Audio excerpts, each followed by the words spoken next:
अखण्डमण्डलाकारं व्याप्तं येन चराचरं तत्पदं दर्शितं येन तस्मै श्रीगुरुवे नमः। अज्ञानान्धस्य लोकस्य ज्ञानाञ्जनशलाकया चक्षुरुन्मीलितं येन तस्मै श्रीगुरुवे नमः। अध्यात्म विश्व विज्ञान यूट्यूब चैनल पर आप सभी प्रिय मित्रों का हार्दिक स्वागत समादर है। मित्रों, गत अंक में हमने अक्षर ब्रह्म के विषय में श्रीमद् भगवद गीतोपनिषद के माध्यम से श्री कृष्ण जी का ज्ञान जानने का प्रयास किया। अक्षर ब्रह्म उसे कहते हैं जो क्षर को प्रकाशित करता है। क्षर ये प्रकृति है जो अष्टधा है। पृथ्वी, जल, अग्नि, वायु, आकाश, मन, धी और अहंकार, यही मेरे प्रकृति के 8 अंग है। इस प्रकार जो 7वें अध्याय में प्रकृति का परिचय कराया, उसके अनंतर 8वें अध्याय में अक्षर ब्रह्म का परिचय भगवान श्री कृष्ण जी कराते हैं। अस्ति भाति प्रिय रूप आत्मा जो अक्षर है वो ही क्षर का प्रकाशक है, और इन दोनों भावों का लय पुरुषोत्तम नाम में होता है। संपूर्ण का ही स्वरूप जानने के लिए ये 3 प्रकार का विभाजन या विश्लेषण के लिए किए गए ये 3 पार्ट है। एक ही वस्तु है जिसे जानने के लिए 3 विभाग किए गए हैं, क्षर, अक्षर और पुरुषोत्तम। वस्तु ये तीनों भावों का एकत्रीकरण समन्वय है। ये हमने अध्यात्म विज्ञान से जाना। अब 9वें अध्याय को प्रारंभ हो रहा है। इस अध्याय का नाम राज विद्या राजगुह्य योग है। इस अध्याय का राज विद्या राजगुह्य योग क्यों है? क्योंकि ये सबसे बड़ा गुह्य, सबसे बड़ा रहस्य है। और ये राज विद्या इसलिए है कि इस विद्या से बढ़कर कोई दूसरी विद्या इस विश्व में है ही नहीं। इसीलिए इसी दिव्य चक्षु योग को राज विद्या राजगुह्य योग कहा गया है। राज विद्या राजगुह्य योग ये पूर्व के समय में शासकों को विशेष करके दिया जाता था। हम ये जानते हैं कि राजा महाराजाओं के बच्चे ऋषियों के आश्रम में, जंगलों में जो बने हुए गुरुकुल थे वहाँ पढ़ने के लिए जाया करते थे। और ये विद्या विशेष करके राज यानी राज जिन्हें करना है, जो शासक है, उन्हें सर्वप्रथम दी जाती थी, इसलिए कि वे सभी में एक ही तत्व का दर्शन करे। एक ही तत्व सब में ओतप्रोत व्याप्त है, इसका भान शासक वर्ग को रहे, क्योंकि शासक वर्ग पर प्रजा पालन की जिम्मेदारी होती है। जब तक प्रजा में यानी एक ही तत्व, एक ही परमात्मा विभिन्न जीवों में, विभिन्न भूत मात्र में उपस्थित है, ये बोध जब तक नहीं होता तब तक उस शासक को अद्वैत भूमिका प्राप्त नहीं होती। और जब तक वो अद्वैत भूमिका में स्थित नहीं होता तब तक शोषण रहित राज्य व्यवस्था भी उपस्थित नहीं हो सकती।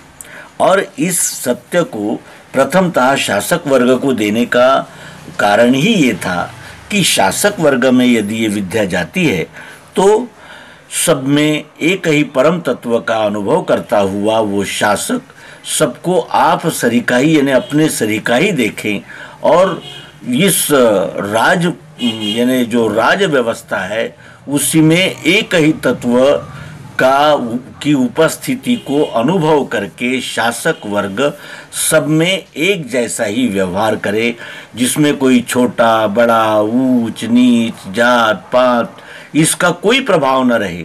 सब एक ही परमात्मा से बने हुए अनेक घटक है, ये वो राजा जाने और उसके अनुसार व्यवहार करें। 9वें अध्याय का प्रारंभ श्री भगवान उवाच से हुआ है। जिसका ज्ञान होने से छूटेगा भव बंध से, वो गुह्य ज्ञान विज्ञान कहता हूँ अद्वेषतु। इसके पूर्व में 7वें अध्याय का शीर्षक ज्ञान विज्ञान योग था, तो 8वें अध्याय का शीर्षक अक्षर ब्रह्म योग था। ज्ञान विज्ञान तो 7वें अध्याय में भी कहा, 8वें अध्याय में उस ज्ञान विज्ञान का अनुभव युक्त यानी अक्षर ब्रह्म का परिचय कराया गया। अब यहाँ फिर वो कहते हैं कि वो ज्ञान अब बताता हूँ जिस गुह्य यानी रहस्यमय ज्ञान विज्ञान को जानकर तू भवबंध से छूट जाएगा।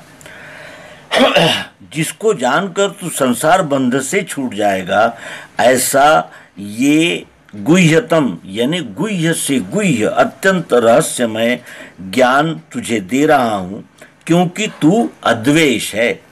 जिसका ज्ञान होने से छूटेगा भवबंध से, वो गुह्य ज्ञान विज्ञान कहता हूँ अद्वेषतु। ये ज्ञान विज्ञान क्षराक्षर संयुक्त स्वरूप का अपूर्व वैभव, ये मैं तुम्हें इसलिए दे रहा हूँ कि तुम अद्वेष हो।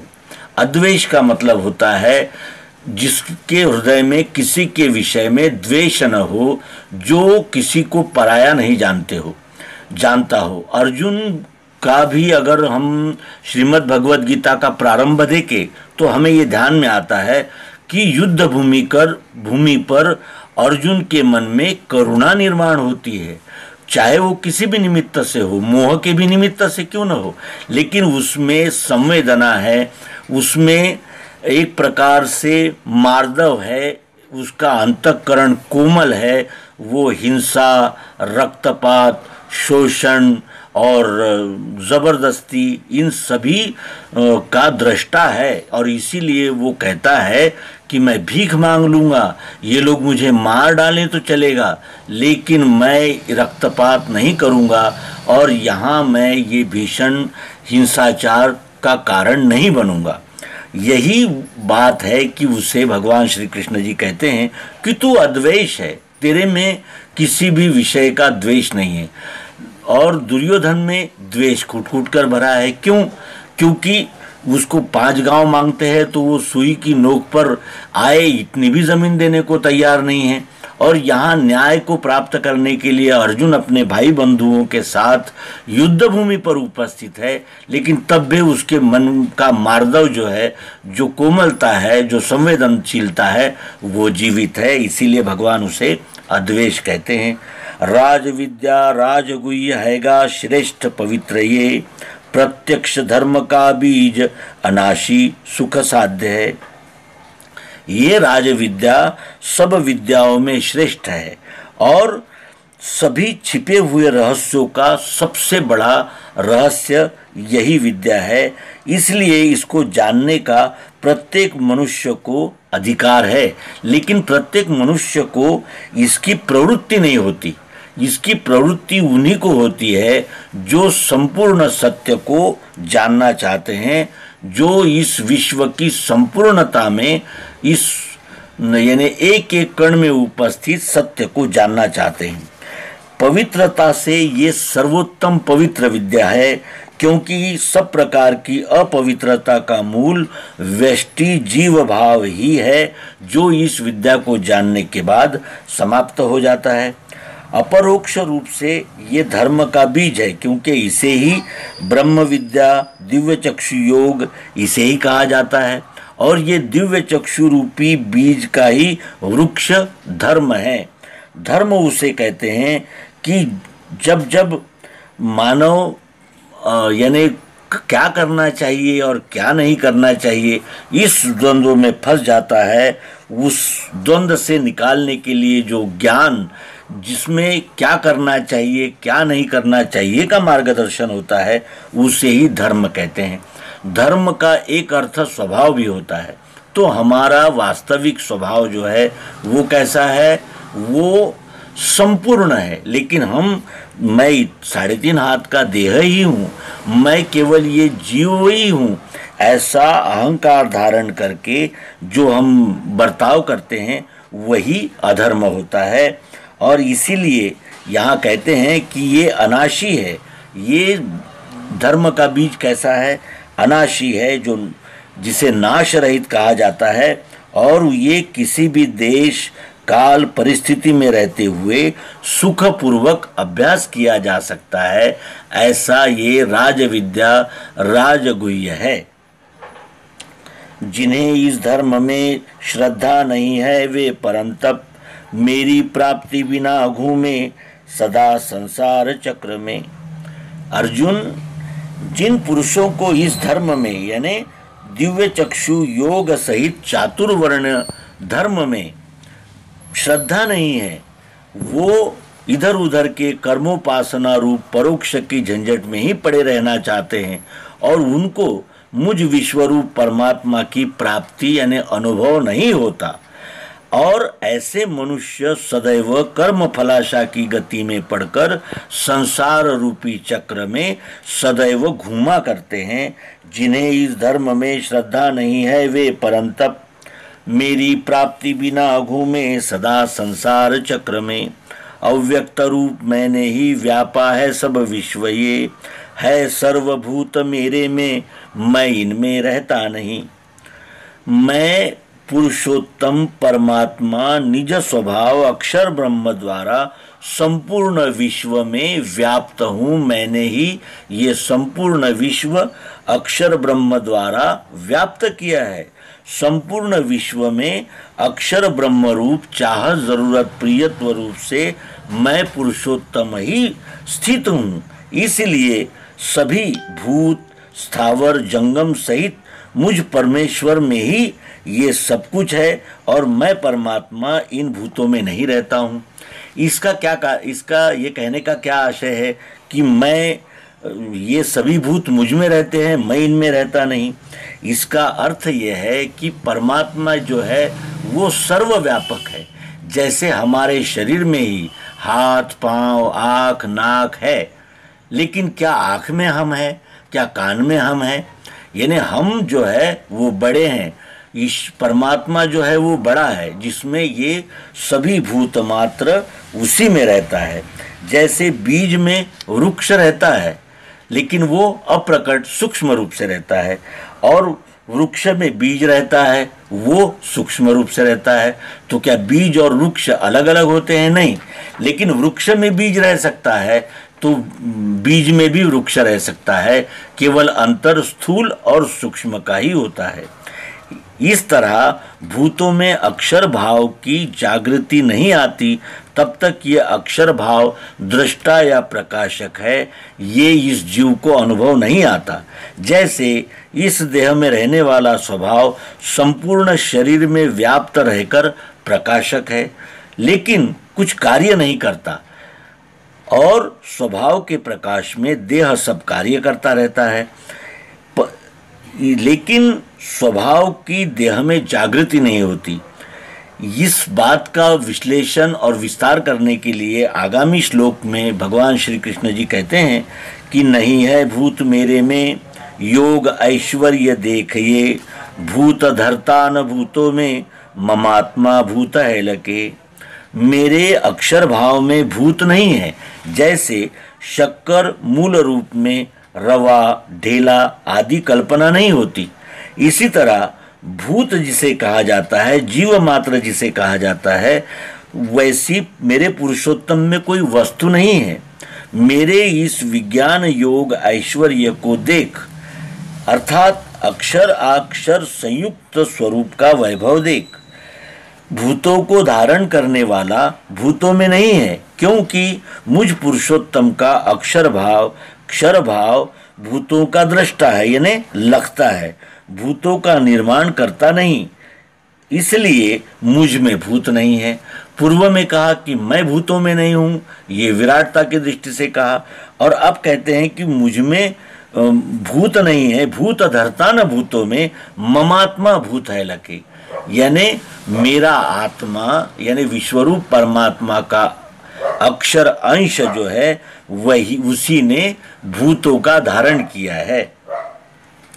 अब इसके लिए और विस्तार पूर्वक अनुभव युक्त उत्तर देते हैं कि जैसे सर्वत्र संचारी वायु आकाश में रहे, वैसे सदैव मेरे में स्थित है भूत जान तू। जिस तरह संपूर्ण अवकाश में स्थित रहने वाला वायु सर्वत्र घूमता रहता है, सर्वत्र घूमते हुए भी आकाश में ही स्थित रहता है, उसी प्रकार हमेशा मुझ परमात्मा में ही सदैव घूमने वाले संपूर्ण भूत मात्र स्थित है। क्योंकि जैसे आकाश सर्वत्र में मौजूद है, वैसे ही मेरा अक्षर भाव सर्वव्यापी है और अक्षर भाव द्वारा प्रकृति व्याप्त है। सब भूत प्राणी स्थावर जंगम प्रकृति में स्थित रहते हुए घूमने से अक्षर भाव में ही स्थित है। जैसे सर्वत्र संचारी वायु आकाश में रहे, वैसे सदैव मेरे में स्थित है भूत जानतु। अब इसको और विस्तार से समझाने के लिए भगवान श्री कृष्ण जी कहते हैं कि कल्पांत में सर्वभूत मेरे प्रकृति में मिले, फिर मैं निर्माण करता हूँ कल्प प्रारंभ काल में। ये व्यक्त होना, अव्यक्त होना, स्थूल होना, सूक्ष्म होना, ये सतत चलने वाला चक्र है।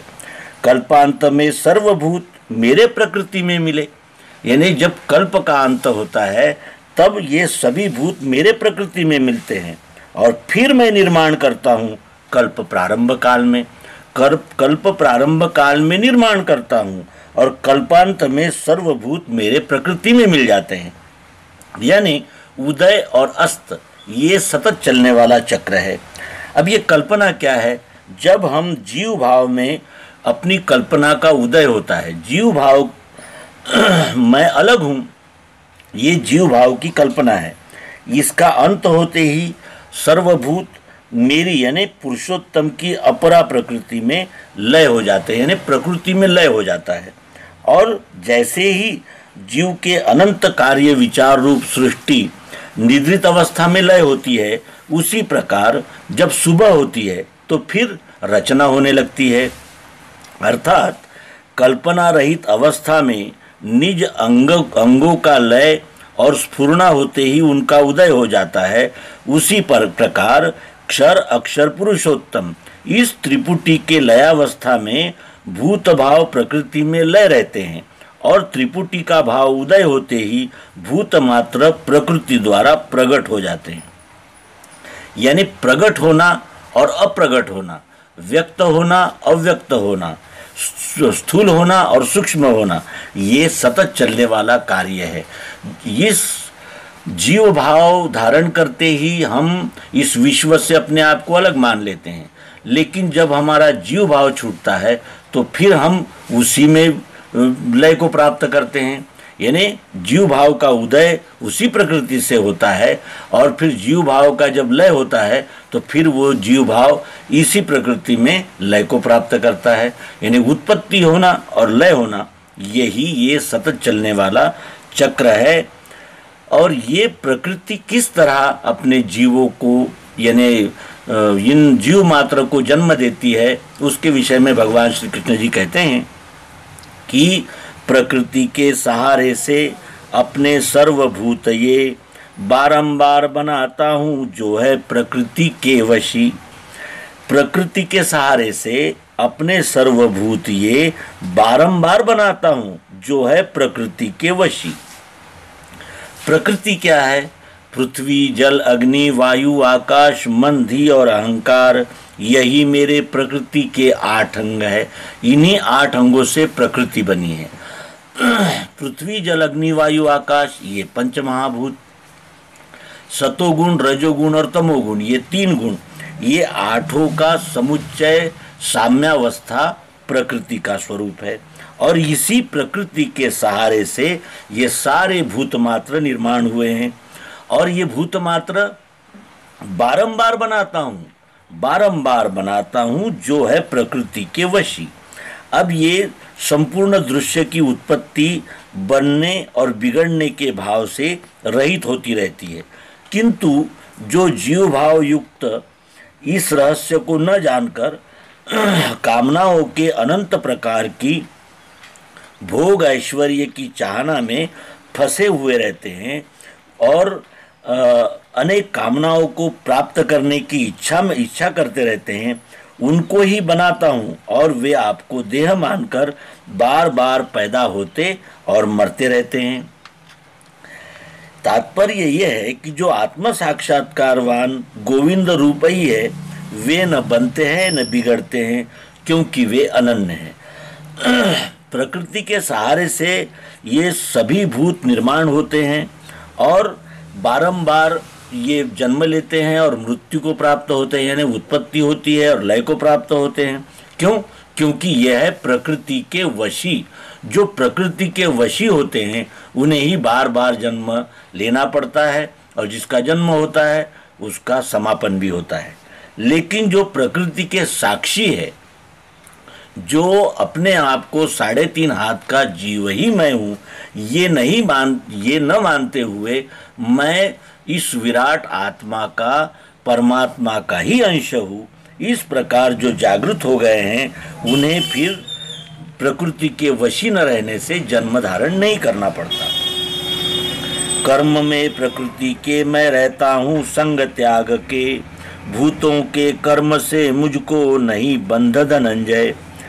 प्रकृति के कर्म में मैं रहता हूँ संग त्याग के। प्रकृति द्वारा होने वाले 4 खानी के उत्पत्ति, स्थिति और लय रूप कर्म में मैं अक्षर भाव संग त्याग कर अकर्ता रूप से रहता हूँ।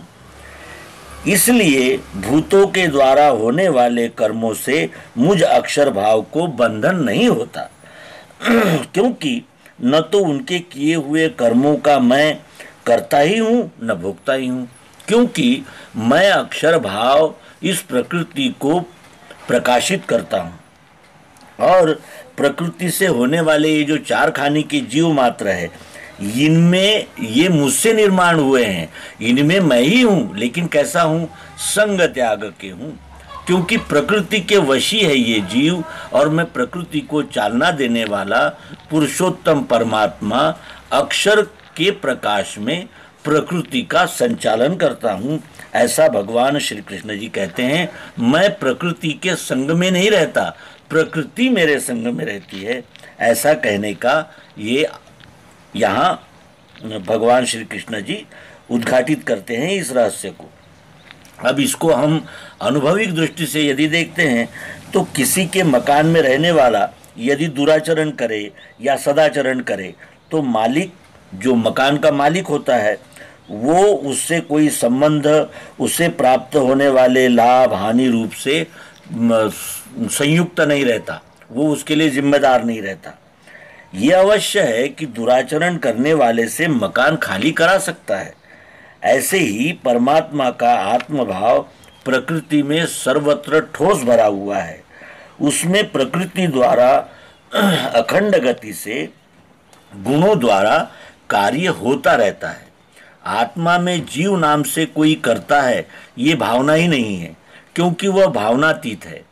इससे गुणों के कार्य में अहम भाव, जिसे हम जीव भाव कहते हैं, वो जीव भाव कर्ता भाव से होने वाले कर्मों का परमात्मा को कोई बंधन नहीं होता, क्योंकि परमात्मा ये प्रकाशक है और प्रकृति से जीव प्रकाशित होते हैं। लेकिन निज स्वकर्माचरण न करने वाले से ये निज प्रकृति में रहने वाले मानव देह रूपी मकान को खाली करवा लेता है। इसका आशय यह है कि कर्म में प्रकृति के मैं रहता हूँ संग त्याग के, भूतों के कर्म से मुझको नहीं बंध धनंजय। भूतों के कर्म से मुझे बंधन नहीं है धनंजय। क्यों? क्योंकि जीव मात्र जो है वो स्वभाव के द्वारा कर्म करता है, और स्वभाव ये 3 गुणों के द्वारा संचालित होता है, और 3 गुण जो है वो प्रकृति के अंग है। इसीलिए मुझे प्रकृति के कर्मों में कोई भी बंधन नहीं होता। मैं संग त्याग के प्रकृति के कर्म में उपस्थित रहता हूँ। ऐसा भगवान श्री कृष्ण जी विश्वरूप भूमिका से अर्जुन को कह रहे हैं। अब किस तरह ये प्रकृति कार्य करती है? मेरे अध्यक्षता से ही रचे प्रकृति विश्व ये, इसी कारण कौन्तेय फिरता है विश्व चक्र में। मेरी अध्यक्षता से, मैं पुरुषोत्तम परमात्मा, मेरी अध्यक्षता से ये प्रकृति इस सारे विश्व की रचना करती है। और मेरे पुरुषोत्तम भाव के जो प्रकाश है, अक्षर भाव, उसके प्रकाश में प्रकृति चार खानी रूप विश्व को प्रकट करती है, यानी उत्पन्न करती है। इसलिए विश्व स्वरूप चक्र में घूमता है, क्योंकि विश्व ये प्रकृति से निर्माण होता है, प्रकृति के द्वारा निर्माण होता है। इसीलिए ये प्रकृतिगत गतिशील है, तो इसलिए ये जीव भी गतिशील है। क्यों? क्योंकि प्रकृति का कार्य गुणों द्वारा होता है, और गुण गतिमान होने से विश्व स्वरूप दृश्य का जो कुछ भी यानी जो ये पसारा दिख रहा है, वो चार अवस्था में घूमते हुए परिवर्तित हो जाता है, यानी ये गतिशील है, चक्राकार इसकी गति है।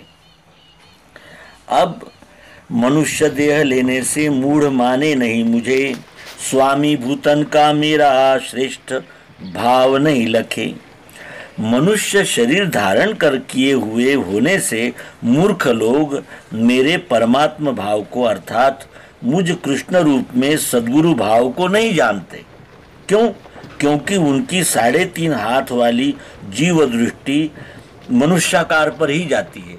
ऐसा ही मानते हैं कि मैं मनुष्य आकार में रहने से मैं इस विश्वरूप परमात्मा का प्रत्यक्ष बोध देने के लिए आया हुआ सद्गुरु हूँ, ऐसा नहीं जानते। और अपने जैसा ही मुझ परमात्मा को भी 3.5 हाथ का मानते हैं। आज भी हम में से बहुत लोग ये मानते हैं कि ऊपर कहीं स्वर्ग है, वहाँ ईश्वर रहता है, वो भी हम जैसा ही है, ऐसा ही कार्य करता है, ऐसा मानते हैं। उन मूढ़ जनों को मेरा श्रेष्ठ पुरुषोत्तम भाव ज्ञात न होने से संपूर्ण भूत मात्र का जो मैं संचालक महेश्वर विश्वरूप परमात्मा हूँ, अक्षर भाव सहित हूँ, ये उनके ध्यान में नहीं आता, ये वो नहीं जान पाते। इसीलिए भगवान श्री कृष्ण जी कहते हैं कि मनुष्य देह लेने से मूढ़ माने नहीं मुझे, स्वामी भूतन का मेरा श्रेष्ठ भाव नहीं लखे। भगवान का श्रेष्ठ भाव क्या है? तो वो विश्वरूप हो चुके होते हैं, क्योंकि वे गुणातीत होते हैं, और वो अक्षर भाव में स्थित होने से उनका जो मूल भाव है वो स्वामी भूतन का, यानी वो विश्वरूप हो चुके होते हैं। लेकिन ये जो जीव मात्र है वो क्षराक्षर 2 भाव माने रहने से द्वैत के कारण वो अपने आप को इस विश्व से अलग मानते हैं, और आत्म योग के जो अभ्यासी होते हैं वो इस कसौटी को सदैव ध्यान में रखकर सत्य ग्रहण करते हैं कि शब्द जाल की रोचकता में न फंसते हुए निज स्वरूप स्थिति रूप परमोच्च लाभ प्राप्त करना ही उनका लक्ष्य होता है। और इसीलिए वे जानते हैं कि ये विश्वरूप परमात्मा सभी भूत मात्र का स्वामी है, और यही श्रेष्ठ भाव धारण करके अवतार आते हैं। उनकी आशा कर्म ज्ञान व्यर्थ शून्य विवेक वे, स्वभाव मोहदाता वो राक्षसी आसुरी गए। इस प्रकार आत्मयोग से रहित मूर्ख लोगों की आशाएं कर्म ज्ञान सब व्यर्थ ही है, क्योंकि वे विवेक से रहित होते हैं और द्वैत भाव को धारण किए हुए रहते हैं। जैसे उनकी आशाएं मैं मेरे मेरा इन भावों से युक्त रहती है, और वो अपने व्यष्टि देह यानी 3.5 हाथ के देह को, अपने कुटुंब को, समाज को, देश तक ही उनकी सोच सीमित रहती है, और वो मैं तू के जंजाल में ही फंसे रहते हैं, और इन्हीं कर्मों का उन्हें ज्ञान रहता है। उनका ज्ञान भी सीमित रहता है, जीव भाव तक ही रहता है, और इसलिए उनके मोह भ्रम को दूर करने में असमर्थ होने से व्यर्थ हो जाता है। इस प्रकार कर्म करते हुए अपने आप का मोह प्रबल बनाने वाले ये राक्षसी आसुरी स्वभाव को ही धारण करने वाले हैं। क्यों? क्योंकि उनकी आशा कर्म ज्ञान व्यर्थ, शून्य विवेक वे, स्वभाव मोहदाता वो राक्षसी आसुरी गए। दैवी स्वभाव वाले जो महात्मा पार्थ वे मुझे अनन्य भाव से सेवे आदि अव्यय जान के।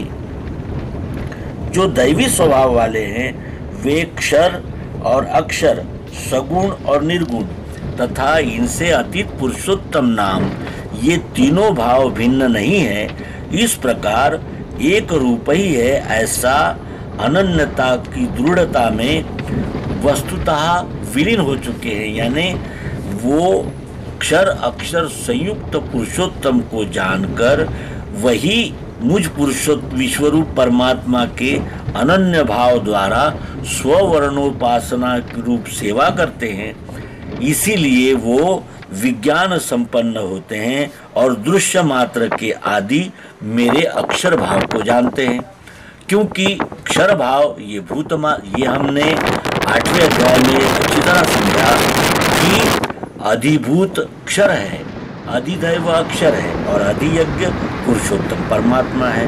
तो अधिभूत भाव में जीव मात्र सीमित बंदिस्त रहने से वे व्यापक विश्वरूप परमात्मा का अनुभव नहीं ले सकते। और इसीलिए यहाँ भगवान श्री कृष्ण जी कहते हैं कि दृढ़ वृत्ति एक चित्त स्थायी भक्ति जितेंद्रिय, मुझे दंडोत के द्वारा वे करे पूजन गाएं भी। दिव्य चक्षु योग अर्थात आत्मानुभव योग में चित्त की एकाग्रता से दृढ़ धारणा रूपी व्रत रखकर इंद्रियों को जीत कर, इसके पूर्व भी भगवान श्री कृष्ण जी कह चुके हैं इस बात को कि जो दृढ़ वृत्ति होता है, जिसका चित्त अनेक चित्त विभ्रांत नहीं होता, जिसका चित्त एकाग्र होता है, जो स्थायी भक्ति को प्राप्त करने वाला जितेंद्रिय पुरुष होता है, वो मुझे दंडवत के द्वारा पूजन करता है और गाता भी है। इसका अर्थ यह है कि जो आत्मानुभव में चित्त की एकाग्रता से दृढ़ धारणा रूपी व्रत रखकर इंद्रियों को जीत कर साक्षित्व भाव से स्वाधीन करके स्थायी रूप से अनन्यता पूर्वक स्वर्ण द्वारा सेवा करता है, वो मुझ पूज सद्गुरु को दंडवत के द्वारा प्रश्नोत्तर द्वारा समाधान युक्त होकर सेवा रूप पूजन और अनुभव दान द्वारा मेरा गान करते हैं। यानी मेरे विषय में ही वे अन्य लोगों को बताते हैं। ये वर्णन गुणातीत का है। जो गुणातीत होते हैं उनका ये वर्णन है। गुणातीत कैसे होते हैं?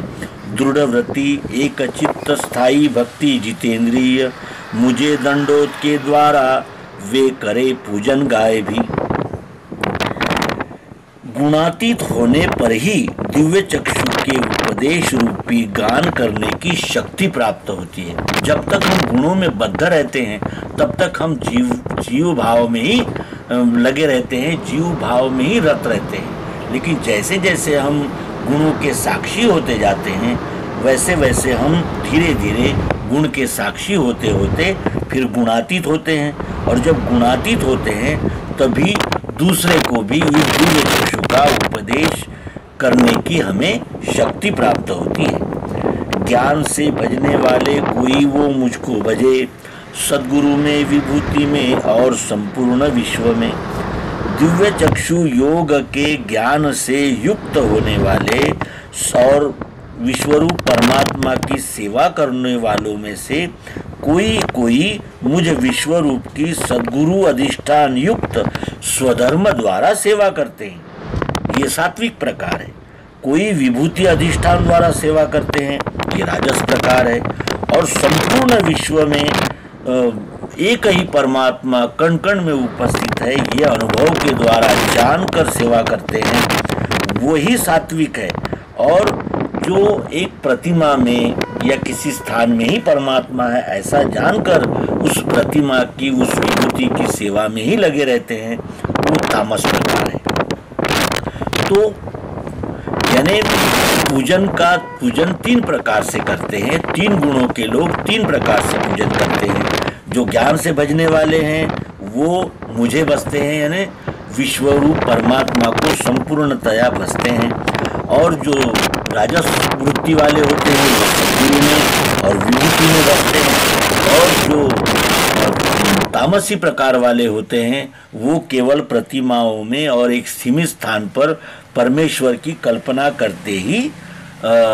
करते हुए उसका यानी आराधना करते हैं, उसका अनुसरण करते हैं। अब इसमें ये जानने वाली बात है कि ज्ञान से जो भजते हैं वो आंखें खुली रखकर भजते हैं, और वे जानते हैं कि सद्गुरु ने जो युक्ति बताई है तो सद्गुरु भी विश्वरूप ही हो चुके हैं, और सद्गुरु में जो जानते हैं और वे ज्ञान पूर्वक जानते हैं। विभूति में किसी विभूति को ही संपूर्ण ईश्वर है इस रूप में जानकर सेवा करते हैं, वो राजसी है। और प्रतिमाओं की पूजा और इस प्रकार से वो जो अपने मनगढ़ंत उपासना में लगे रहते हैं वो तामसी होते हैं। श्रोत यज्ञ स्मार्त यज्ञ, पितरों का अन्न औषधि, मंत्र होम द्रव्य अग्नि, मैं हूँ हवन की क्रिया। इसके पूर्व में भी भगवान श्री कृष्ण जी ने कहा था कि अधिभूत अधिदैव और अधियज्ञ इन सह जो मुझे जानते हैं वही सत्य रूप से मुझे जानते हैं। अब इसमें पार्ट करके और विस्तार पूर्वक समझाया गया है कि श्रोत यज्ञ यानी श्रुतियों में कहे गए यज्ञ, स्मार्त यज्ञ यानी स्मृतियों में कहे गए यज्ञ, पितरों का अन्न औषधि, पितरों को जो तर्पण किया जाता है वो अन्न, औषधि, मंत्र, होम, द्रव्य, अग्नि, मैं हूँ हवन की क्रिया, यानी सब कुछ मैं ही हूँ, मेरे बगैर यहाँ कुछ है ही नहीं। इस प्रकार यहाँ भगवान श्री कृष्ण जी अर्जुन को उपदेश करते हुए कहते हैं कि जड़ी बूटी वनस्पति आदि औषधियाँ जिन मंत्रों के द्वारा हवन किया जाता है और उसके लिए जो द्रव्य रूप सामग्री लगती है वो अग्नि, और जिन क्रियाओं के द्वारा यज्ञ संपन्न होता है वो सब मैंने अक्षर भाव से व्याप्त किया हुआ है, अर्थात मैं पुरुषोत्तम ही हूँ, वस्तुओं और क्रियाओं में भी अक्षर भाव से स्थित हूँ, यानी मेरे बगैर यहाँ कुछ है ही नहीं। अब इसी बात को विस्तार से कहते हैं कि सब जगत का पिता माता धाता मैं हूँ पितामह, जानने योग्य ओंकार रुक साम यजुर्वेद में। संपूर्ण जगत का प्रकृति पुरुष भाव से माता और पिता, प्रकृति माता है तो अक्षर भाव पिता है, और पुरुषोत्तम भाव से धारण करने वाला और नारायण रूप से पितामह यानी दादा मैं हूँ, यानी पुरुषोत्तम दादा है तो अक्षर भाव पिता है तो प्रकृति माता है। इस प्रकार से मैं ही इन तीनों भूमिकाओं में उपस्थित हूँ, और ओंकार के द्वारा जानने वाला योग्य मैं ही हूँ, क्योंकि ओंकार ही ये यानी ओंकार इस संज्ञा से ही इस विश्वरूप को जाना जाता है। और मैं ऋग्वेद सामवेद और यजुर्वेद भी मैं ही हूँ। इसका अर्थ यह है कि सब जगत का पिता माता धाता मैं हूँ पितामह, जानने योग्य ओंकार रुक साम यजुर्वेद में सब कुछ मैं ही हूँ। और मैं क्या हूँ तो भर्ता साक्षी गति स्वामी निवास आप्त भक्त का, मैं स्थिति लय उत्पत्ति निधान बीज अव्यय।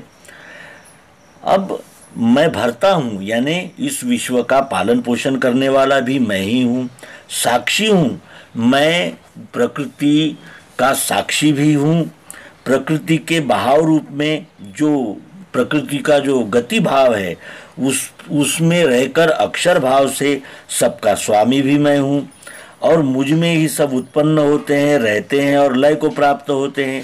इस प्रकार सबका अंतिम स्थान भी मैं ही हूँ। भक्तजनों का सद्गुरु रूप से आप्त यानी परम हितैषी मैं ही हूँ।